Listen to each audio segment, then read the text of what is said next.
Stanford Prison Experiment. The Stanford Prison Experiment, SPE, was a psychological experiment conducted in August 1971. It was a 2-week simulation of a prison environment that examined the effects of situational variables on participants' reactions and behaviors. Stanford University psychology professor Philip Zimbardo led the research team who administered the study.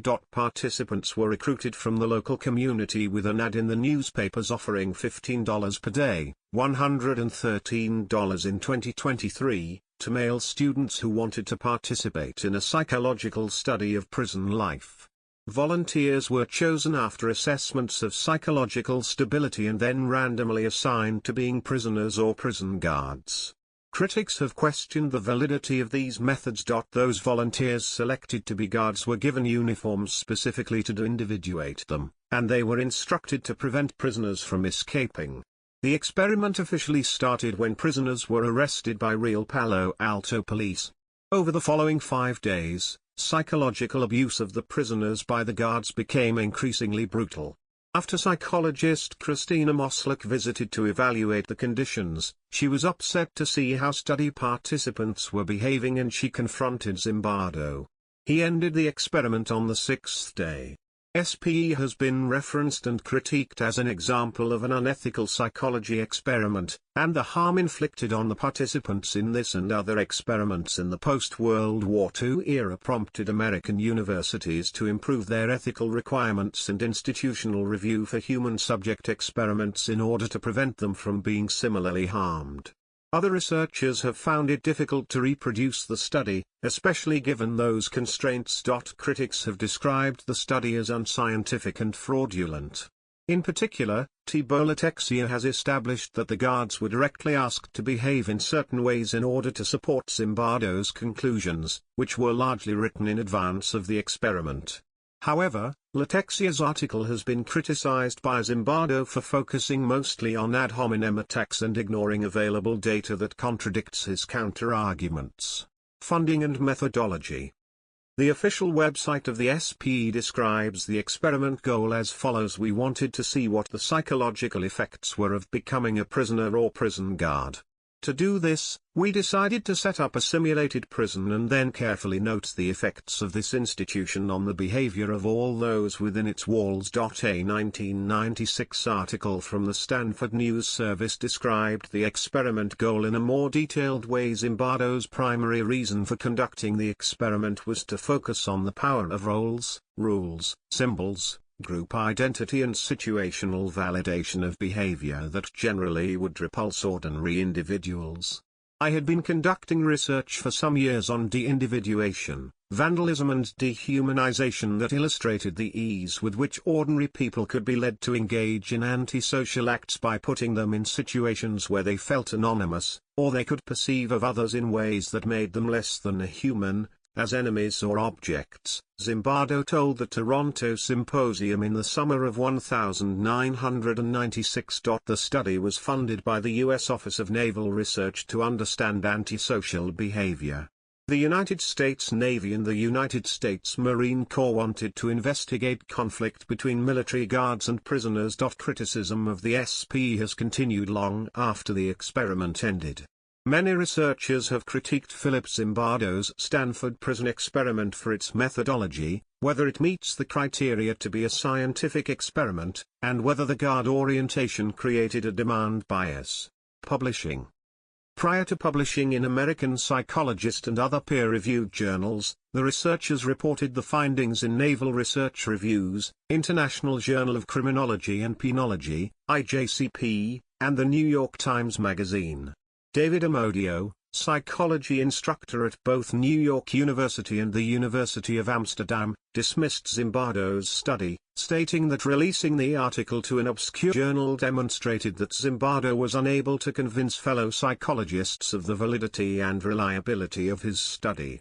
This action taken by Zimbardo broke the tradition of scientific dissemination by publishing in other journals before publishing in a scientific peer-reviewed journal. Zimbardo has stated that the grant agreement with the Office of Naval Research included a requirement to publish data in their journal, Naval Research Reviews. He states that the International Journal of Criminology and Penology invited Zimbardo to write about his study in their journal, and he then wrote an article with the New York Times Magazine to share the findings with a broad audience. He states that the article still needed to pass through the very strict requirements of the American Psychologist, the official journal of the American Psychological Association, in order to be published. After publishing the article in the American Psychologist, the findings were also reported in other peer-reviewed journals and books. Preparation, recruitment and selection. After receiving approval from the university to conduct the experiment, study participants were recruited using an ad in the Help Wanted section of the Palo Alto Times and the Stanford daily newspapers in August 1971. Male college students needed for psychological study of prison life. $15 per day for 1 to 2 weeks beginning August 14. For further information and applications, come to room 248, Jordan Hall, Stanford U. 75 men applied, and, after screening assessments and interviews, 24 were selected to participate in a 2-week prison simulation. The applicants were predominantly white, middle class, and appeared to be psychologically stable and healthy. The group of subjects was intentionally selected to exclude those with criminal backgrounds, psychological impairments, or medical problems. In 2008, Thomas Carnahan and Sam McFarland argued that those who applied to participate in the SPE already had traits associated with abusiveness, aggression, right-wing authoritarianism, Machiavellianism, social dominance orientation, and narcissism would be high in those who volunteered for a prison experiment. Further, low dispositional empathy and altruism would also be indicators of someone who would volunteer. On a random basis, half of the subjects were assigned the role of guard, 9 plus 3 potential substitutes, and half were assigned to the role of prisoner, also 9 plus 3 potential substitutes. They agreed to participate for a 7 to 14-day period for $15 per day, roughly equivalent to $108 in 2022. Prison environment. The day before the experiment began, small mock prison cells were set up to hold 3 prisoners each. There was a small corridor for the prison yard, a closet for solitary confinement, and a bigger room across from the prisoners for the guards and warden. 1 to 2 The experiment was conducted in a 35 feet, 11 meters, section of the basement of Jordan Hall, Stanford's psychology building. The prison had 2 fabricated walls, one at the entrance and one at the cell wall to block observation. Each cell, 7 feet times 10 feet or 2.1 meters times 3.0 meters, was unlit, was intended to house 3 prisoners and had a cot, with mattress, sheet, and pillow, for each prisoner. Prisoners were confined and were to stay in their cells and the yard all day and night until the study was finished. 1 to 2 In contrast, the guards were to stay in a different environment, separate from the prisoners. The guards were given access to special areas for rest and relaxation, were told to work in teams of 3 for 8-hour shifts, and were not required to stay on site after their shift. 1 to 2. Roles. Zimbardo took on the role of the superintendent, and an undergraduate research assistant, David Jaffe, took on the role of the warden. Digitized recordings available on the official SPE website were widely discussed in 2017, particularly one where warden David Jaffe tried to influence the behavior of one of the guards by encouraging him to participate more and be more tough for the benefit of the experiment. Orientation. The researchers held an orientation session for the guards the day before the experiment began, during which the guards were instructed not to harm the prisoners physically or withhold food or drink, but to maintain law and order. The researchers provided the guards with wooden batons to establish their status, de-individuating clothing similar to that of an actual prison guard, khaki shirt and pants from a local military surplus store, and mirrored sunglasses to prevent eye contact and create anonymity. 1 to 2 Based on recordings from the experiment, guards were instructed by the researchers to refer to prisoners by number rather than by name. This, according to Zimbardo, was intended to diminish the prisoner's individuality. With no control, prisoners learned they had little effect on what happened to them, ultimately causing them to stop responding and give up. Zimbardo has explained that guard orientations in the prison system instructed the guards to exert power over the prisoners. Further, Zimbardo asserts that his fellow researcher explicitly instructed the guards to not physically inflict harm on the prisoners, but at the same time make the prisoners feel that they were in an actual prison. Asking a person role-playing a guard in a prison simulation to be firm and in the action is mild compared to the pressure exerted by actual wardens and superior officers in real-life prison and military settings, where guards failing to participate fully can face disciplinary hearings. Demotion, or dismissal. Demand characteristics.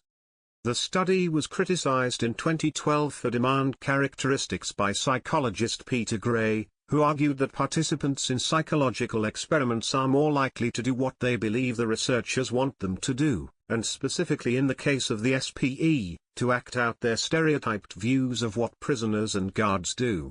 In 1975, Ali Banyouzizi and Siyam Mahmouvahidi argued that the behavior of the participants in the SPE was a result of demand characteristics and not the prison environment, that there is no single definition of prisoner behavior, and that participants were simply acting in the role in which they had been cast. In 2018, Thibault Latexia, a French researcher, in his book, Histoire d'un mensonge, The History of a Lie, questions the scientific validity and merit of the SPE.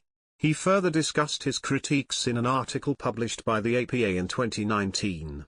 Latexia asserts his arguments using testimonies of those participants who were assigned as guards.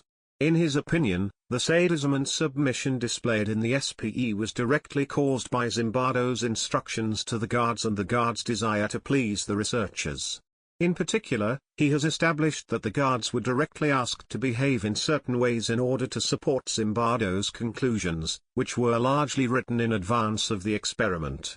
However, Latexia's article has been heavily criticized by Zimbardo and colleagues for focusing mostly on ad hominem attacks and ignoring available data that contradicts his counter-arguments. In 2020, Dutch historian Rutger Bregman claimed the experiment to be dubious. He states that the guards were urged to act aggressively towards the prisoners. In his book Humankind, A Hopeful History, he is of the opinion that in similar experiments researchers set up the experiments to create hostility between groups and then interpret the finding to suit their needs. David Eshelman, aka John Wayne, acknowledges that his theater background lent itself well to his role as guard, that he purposely thought of new ways to demean the prisoners. On one shift, Eshelman instructed the prisoners to simulate sodomy. Zimbardo has responded to this argument by stating that other guards acted similarly or engaged with Eshelman in the treatment of prisoners. While it is possible that one guard adopted his behavior from a movie, Eshelman identified with the warden in Cool Hand Luke, others did not. And, more importantly, guards on a different shift than Eshelman exacted similar acts of emotional and mental brutality. Zimbardo further argues that the behaviors of the participant guards were not unlike those of real-world prison atrocities or the actions taken by American soldiers in the Abu Ghraib prison. Most of the guards have stated since the SPE that they were intentionally acting. The Stanford Prison Experiment Section BBC Prison Study has pointed to the importance of leadership, of the form displayed by Zimbardo when briefing guards in the Stanford experiment, in the emergence of tyranny. Carlo Prescott as a prison consultant. In 2005, an article was published by Carlo Prescott in the Stanford Daily, explaining that the antagonistic tactics used by the guards were ones that he experienced during his time spent in San Quentin. He shared each one in detail with the researchers prior to the experiment. In Prescott's opinion, the participants in the experiment, having no experience as a prison guard, could not have acted in the ways they did unless they had been told of the explicit details of the actions they took. Zimbardo has stated that he believed that the article was not written by Prescott, but rather by the screenwriter and producer, Michael Lazaru, who had unsuccessfully attempted to get the film rights to the story of the SPE. In Zimbardo's opinion, Prescott would not have written in such a legalistic way, and Zimbardo claims that, in phone records and emails obtained by Brett Emery, the SPE movie's producer asserted Prescott was not the author. Events. Saturday, August 14, set up. The small mock prison cells were set up, and the participants who had been assigned a guard role attended an orientation where they were briefed and given uniforms. Sunday, August 15, Day 1. The participants who had been assigned a prisoner role were mock arrested by the local Palo Alto police at their homes or assigned sites. 2 to 5 The participants were intentionally not informed that they would be arrested, as the researchers wanted it to come as a surprise. This was a breach of the ethics of Zimbardo's own contract that all of the participants had signed. The arrest involved charging them with armed robbery and burglary, Penal Codes 211 and 459 respectively. The Palo Alto Police Department assisted Zimbardo's team with the simulated arrests and conducted full booking procedures on the prisoners at the Palo Alto City Police Headquarters, which included warning of Miranda rights, fingerprinting and taking mug shots. All of these actions were video documented by a local San Francisco TV station reporter traveling around in Zimbardo's car. Meanwhile, 3 guards prepped for the arrival of the inmates. The prisoners were then transported to the mock prison from the police station, sirens wailing. In the Stanford County Jail they were systematically strip-searched and given their new identities, inmate identification number, and uniform. 2 to 5 prisoners wore uncomfortable, ill-fitting smocks without any underwear and stocking caps, as well as a chain around one ankle. Guards were instructed to call prisoners by their assigned numbers, sewn on their uniforms, instead of by name, thereby dehumanizing prisoners. The prisoners were then greeted by the warden, who conveyed the seriousness of their offense and their new status as prisoners. With the rules of the prison presented to them, the inmates retired to their cells for the rest of the first day of the experiment, 2 to 5.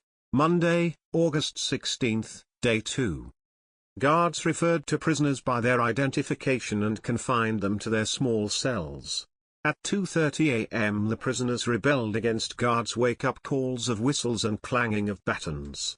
Prisoners refused to leave their cells to eat in the yard, ripped off their inmate number tags, took off their stocking caps and insulted the guards. In response, guards sprayed fire extinguishers at the prisoners to reassert control. The 3 backup guards were called in to help regain control of the prison.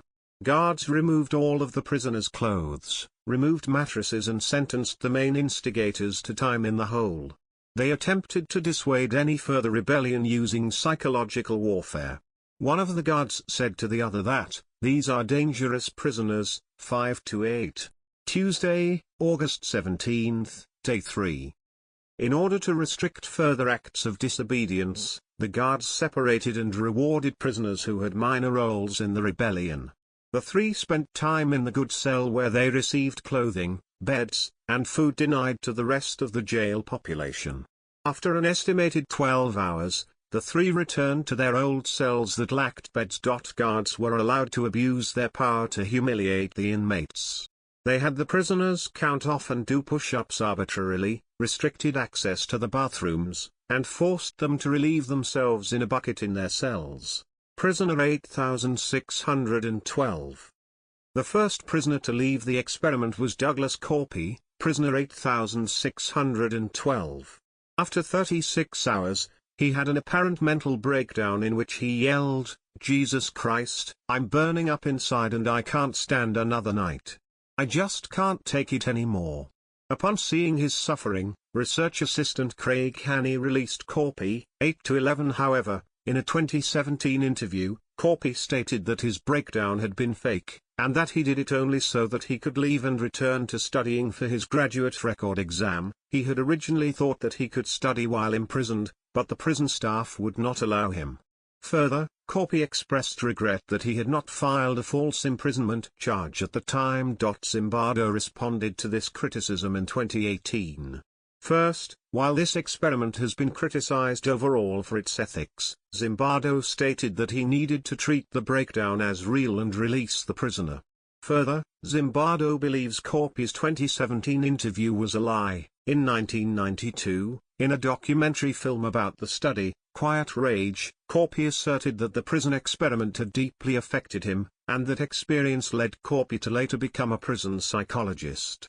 Wednesday, August 18, Day 4. Witnessing that guards divide prisoners based on their good or rebellious behavior, the inmates started to distance themselves from one another. Rioters believed that other prisoners were snitches and vice versa.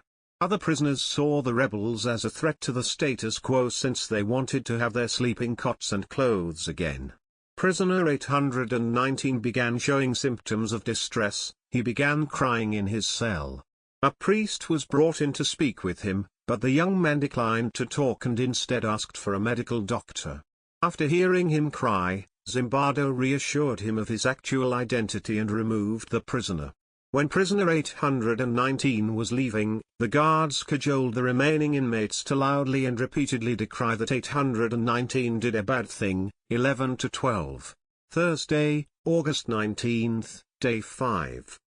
The day was scheduled for visitations by friends and family of the inmates in order to simulate the prison experience. Zimbardo and the guards made visitors wait for long periods of time to see their loved ones. Only 2 visitors could see any one prisoner and only for just 10 minutes while a guard watched. Parents grew concerned about their sons' well-being and whether they had enough to eat. Some parents left with plans to contact lawyers to gain early release of their children. On the same day, Zimbardo's colleague Gordon H. Bauer arrived to check on the experiment and questioned Zimbardo about what the independent variable of the research was. Christina Moslick also visited the prison that night and was distressed after observing the guards abusing the prisoners, forcing them to wear bags over their heads. She challenged Zimbardo about his lack of caring oversight and the immorality of the study. Finally, she made evident that Zimbardo had been changed by his role as superintendent into someone she did not recognize and did not like. Her direct challenges prompted Zimbardo to end the SPE the next day, 13 to 16. Friday, August 20, Day 6. Due to Moslick's objections, the parents' concerns, and the increasing brutality exhibited by guards in the experiment, Zimbardo ended the study on Day 6. Zimbardo gathered the participants, guards, prisoners, and researchers, to let them know that the experiment was over, and he arranged to pay them for the 6 days the experiment lasted. Zimbardo then met for several hours of informed debriefing, first with all of the prisoners, then the guards, and finally everyone came together to share their experiences. Next, all participants were asked to complete a personal retrospective to be mailed to him subsequently. Finally, all participants were invited to return a week later to share their opinions and emotions. Later, the physical components of the Stanford County Jail were taken down and out of the basement of Jordan Hall as the cells returned to their usual function as grad student offices. Zimbardo and his graduate student research team, Craig Haney and Curtis Banks, began compiling the multiple sources of data that would be the basis for several articles they soon wrote, both about their experiment and for Zimbardo's later expanded and detailed review of the SPE in the Lucifer Effect, 2007, 16-17. Interpretation and reproducibility of results. According to Zimbardo's interpretation of the SPE, it demonstrated that the simulated prison situation, rather than individual personality traits, caused the participants' behavior. Using this situational attribution, the results are compatible with those of the Milgram experiment, where participants complied with orders to administer seemingly dangerous and potentially lethal electric shocks to a shill.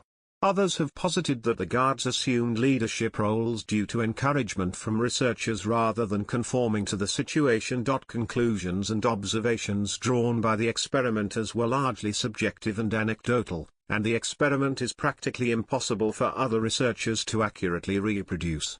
In 1973, Eric Fromm argued, as only a third of the guards displayed sadistic behaviors, SPE is more accurately an example of how a situation cannot influence a person's behavior. He states that there were generalizations in the experiment's results and argued that the personality of an individual does affect behavior when imprisoned. This ran counter to the study's conclusion that the prison situation itself controls the individual's behavior. Fromm also argued that the methods employed to screen participants could not determine the amount of sadism in the subjects. The experiment has also been used to illustrate cognitive dissonance theory and the power of authority. Participants' behavior may have been shaped by knowing that they were watched, Hawthorne effect. Instead of being restrained by fear of an observer, guards may have behaved more aggressively when supervisors observing them did not step in to restrain them. Critics have disputed the validity and merit of the research findings, arguing that the experiment was significantly affected by demand characteristics and selection bias. BBC Prison Study. Psychologists Alex Haslam and Steve Riker conducted the BBC Prison Study in 2002 to examine Zimbardo's themes of tyranny and resistance, and they published the results in 2006. It was a partial replication of the SPE conducted with the assistance of the BBC, which broadcast a documentary series about the SPE called The Experiment. As in the SPE, there was a makeshift prison, and all participants were male. Unlike the SPE's invitation to participate, Haslam and Riker advertised their study as a university-backed social science experiment to be shown on TV. Guards were not instructed on how to behave, only to figure out how to manage a prison. Those selected as prisoners were instructed to daily complete a questionnaire. Both prisoners and guards in this study wore microphones on their shirts, and cameras followed all participants' actions. Their results and conclusions differed from Zimbardo's and led to a number of publications on tyranny, stress, and leadership. The results were published in leading academic journals such as British Journal of Social Psychology, Journal of Applied Psychology, Social Psychology Quarterly, and Personality and Social Psychology Review. The BBC Prison Study has now been taught as a core study on the UK A-level psychology OCR syllabus. While Haslam and Riker's procedure was not a direct replication of Zimbardo's, their study casts further doubt on the generality of his conclusions. Specifically, it questions the notion that people slip mindlessly into roles. Their research also points to the importance of leadership in the emergence of tyranny of the form displayed by Zimbardo when briefing guards in the Stanford experiment. Zimbardo initially regarded Haslam and Riker's study as a reality show, as both prisoner and guard knew they were being televised and probably overacted in their role for the purpose of entertaining watchers of the documentary. He felt that there were definite similarities to reality shows. Prisoners had a confessional to describe their feelings, and there were contests for the prisoners. Despite its dissimilarities, Zimbardo believes the results of the BBC study mirrored his own in that the participants were affected by the situation. In 2018, Zimbardo, Riker, and Haslam issued a joint statement asserting that both experiments were valid. They also agreed that behaviors observed in all participants could have been caused by more than the situation. They urged people to continue research into toxic behaviors, arguing that their studies were unique and need replications to demonstrate reliability and significance. Legacy.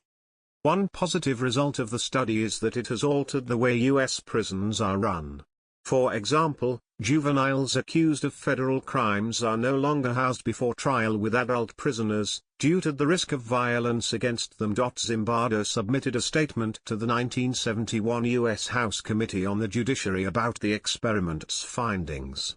Comparisons to Abu Ghraib.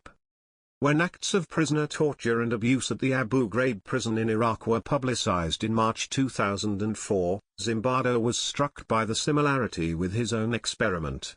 He was dismayed by official military and government representatives shifting the blame for the torture and abuses in the Abu Ghraib American military prison onto a few bad apples, rather than acknowledging the possibly systemic problems of a formally established military incarceration system.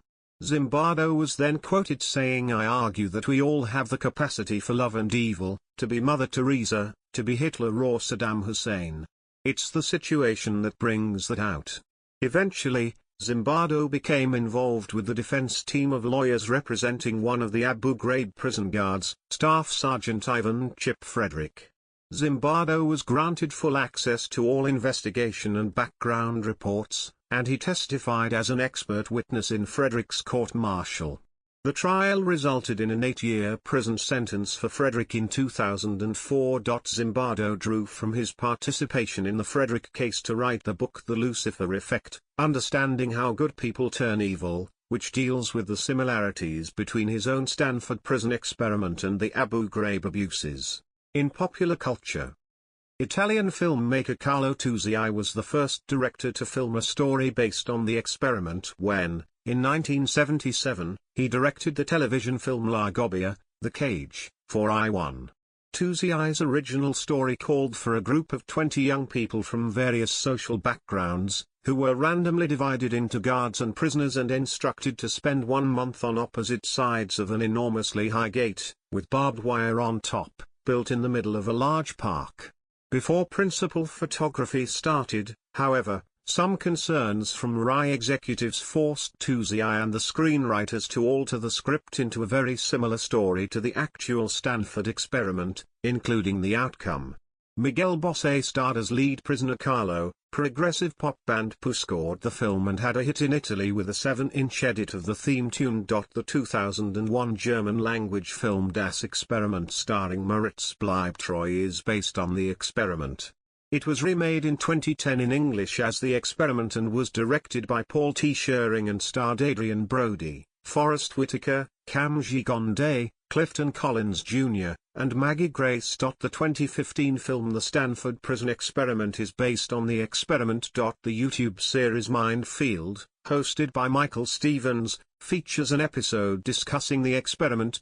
In Season 3, Episode 2 of the television series Veronica Mars, entitled My Big Fat Greek Rush Week, a similar experiment is featured. In the Overstory by Richard Powers, the fictional character Douglas Pavlicek is a prisoner in the experiment, an experience which shapes later decisions. In Season 15, Episode 10 of television show American Dad, American Data, Roger recruits Steve, Toshi, Snot and Barry into a similar experiment. Ethical concerns. Some of the guards' behavior allegedly led to dangerous and psychologically damaging situations. Ethical concerns surrounding the experiment often draw comparisons to the Milgram experiment, conducted 10 years earlier in 1961 at Yale University, where Stanley Milgram studied obedience to authority. With the treatment that the guards were giving to the prisoners, the guards would become so deeply absorbed into their role as a guard that they would emotionally, physically and mentally humiliate the prisoners. Each prisoner was systematically searched and stripped naked. He was then deloused with a spray, to convey our belief that he may have germs or lice. Real male prisoners don't wear dresses, but real male prisoners do feel humiliated and do feel emasculated. Our goal was to produce similar effects quickly by putting men in a dress without any underclothes. Indeed, as soon as some of our prisoners were put in these uniforms, they began to walk and to sit differently, and to hold themselves differently, more like a woman than like a man. The experiment was perceived by many to involve questionable ethics, the most serious concern being that it was continued even after participants expressed their desire to withdraw. Despite the fact that participants were told they had the right to leave at any time, the researchers did not allow this.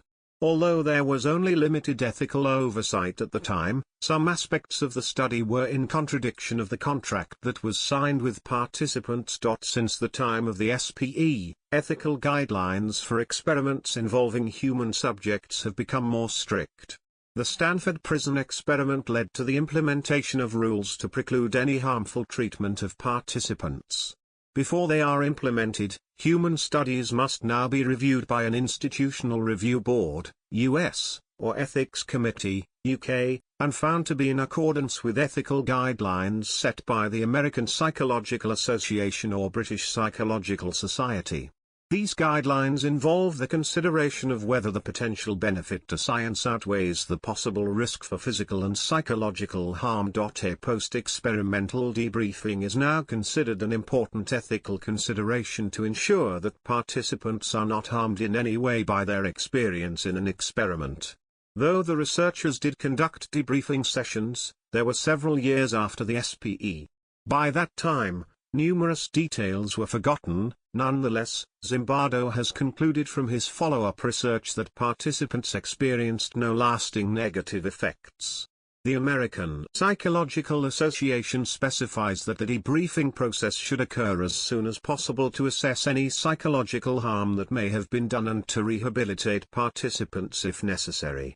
If there is an unavoidable delay in debriefing, the researcher is obligated to take steps to minimize harm.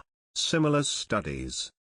In 1967, the third wave experiment involved the use of authoritarian dynamics similar to Nazi Party methods of mass control in a classroom setting by high school teacher Ron Jones in Palo Alto, California, with the goal of vividly demonstrating to the class how the German public in World War II could have acted in the way it did. Although the veracity of Jones's accounts has been questioned, several participants in the study have gone on record to confirm the events. In both experiments, participants found it difficult to leave the study due to the roles they were assigned. Both studies examine human nature and the effects of authority. Personalities of the subjects had little influence on both experiments despite the test before the prison experiment. Both the Milgram and Zimbardo studies clearly show that participants conform to social pressures. Conformity is strengthened by allowing some participants to feel more or less powerful than others. In both experiments, the people's behavior are altered to match the group stereotypes and shows that we conform to others passively, even if the subject at hand is malevolent. It is clear that people's desire to be a good subject is much more prevalent than to be a subject that does good. A 2007 study on prison life examined the potential relationship between participant self-selection and the disposition toward aggressive behaviors. They found that when responding to an advertisement, participants were significantly higher on measures of aggressiveness, authoritarianism, Machiavellianism, narcissism, and social dominance than those who responded to a parallel ad that omitted the words of prison life, and they were significantly lower in dispositional empathy and altruism.